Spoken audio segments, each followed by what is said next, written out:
শরীয়তপুর জেলাকে ফরিদপুর বিভাগের অন্তর্ভুক্তির সিদ্ধান্তের প্রতিবাদে পদ্মা সেতুর জাজিরা প্রান্তের টোল প্লাজার সামনে সড়ক অবরোধ করেছে জাগো শরীয়তপুর নামে একটি সংগঠনের সদস্যরা। এ সময় প্রায় আধা ঘন্টা পদ্মা সেতুতে যানবাহন চলাচল বন্ধ হয়ে যায়।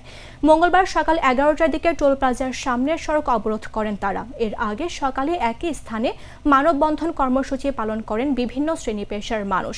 বিক্ষোভকারীদের দাবি, প্রশাসনিক পুনর্বিন্যাস সংক্রান্ত জাতীয় বাস্তবায়ন কমিটির সভায় ফরিদপুরকে আলাদা বিভাগ করার প্রস্তাব করা হয়েছে, যেখানে শরীয়তপুর জেলাকে অন্তর্ভুক্ত করা হবে। তবে ভৌগোলিক দিক থেকে শরীয়তপুর থেকে ফরিদপুরের তুলনায় ঢাকার দূরত্ব কম। এছাড়া শরীয়তপুরের সঙ্গে ঢাকার শিক্ষা, সংস্কৃতি, চিকিৎসা, ব্যবসা বাণিজ্যের নিবিড় যোগসূত্র রয়েছে।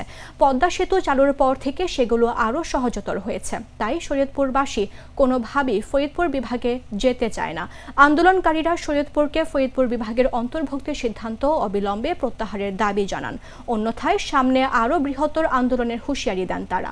শরীয়তপুরবাসী একটাই প্রাণের দাবি, আমরা ফরিদপুরে যাব না, আমরা ঢাকায় থাকব, ঢাকায় আছি, ঢাকায় থাকব। এই ঢাকায় থাকার জন্য যদি কঠোর কর্মসূচি দিতে হয় আমরা সেটা দিব। শরীয়তপুরবাসী 2015 সালে ফরিদপুর বিভাগকে প্রত্যাখ্যান করেছে এবং আজকে সেটার সংক্ষিপ্ত কর্মসূচি ছিল 1 ঘন্টা পদ্মা সেতু ব্লক করে সরকারকে সংক্ষিপ্ত আকারে জানান দেওয়া হলো যে শরীয়তপুরবাসীর অভিভাবক শুধুমাত্র শরীয়তপুরবাসী।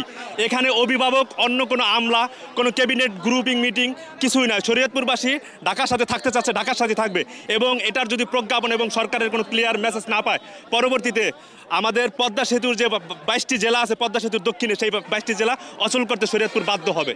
ফরিদপুর বিভাগ হোক, আমি আগেও বলছি, এখনও বলি, আমরা ফরিদপুর বিভাগে যাব না, আমরা ঢাকা বিভাগে আছি, ঢাকা বিভাগে থাকব।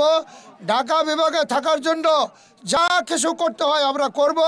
ইনশাআল্লাহ সবাই আপনারা আমাদের পাশে থাকবেন। আমরা শান্তিপূর্ণভাবে মোকাবেলা করছি, শান্তিপূর্ণভাবে মোকাবেলা। আমাদের ঊর্ধ্বতন কর্তৃপক্ষের নির্দেশ ছাড়া আমাদের সাংবাদিক ভাইদের সাথে কথা বলার নির্দেশনা নাই। এখানে শান্তিপূর্ণ মানববন্ধন করতে যাচ্ছে তারা, তা আমরা এখানে আছি যাতে কোনো আইন।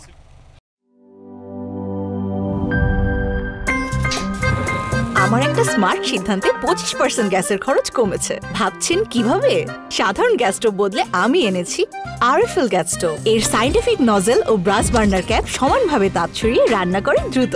তাই গ্যাসও বাঁচায় 25%, টাকাও বাঁচে 25%। আরএফএল গ্যাস স্টোভ নিরাপদ ও গ্যাস সাশ্রয়ী।